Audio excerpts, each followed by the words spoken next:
शिर्डीच्या साई मंदिर परिषदेतल्या कार्यक्रमानंतर विश्वस्तांकडून अर्थमंत्री सुधीर मुनगंटीवार यांना अपमानास्पद वागणूक देण्यात आली।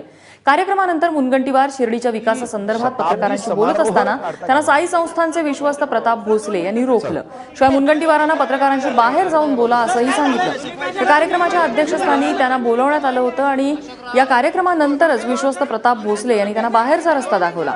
भोसलेंच्या अशा वागण्यावर पत्रकार संतापले आणि त्यानंतर पत्रकार आणि भोसलेंमध्ये बाचाबाची झाली।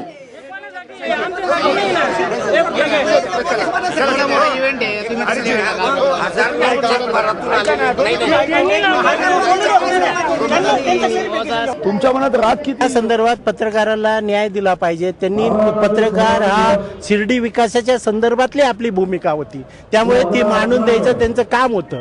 ती चुकीचं झालेलं आहे, त्याबद्दल दिलगिरी व्यक्त करतो। आपल्या राज्याचे शिर्डीमध्ये राज्याचे फायनान्स मिनिस्टर आले, राज्याचे पाटबंधारे मंत्री आले आणि दोन्ही खात्याचे महत्त्वाचे आपल्या शिर्डीला लाभ करणारे मंत्री आहेत, त्यांचं आपण पूर्ण केलं, त्यांना अपमान करून बाहेर पाडलं, चुकीचं आहे।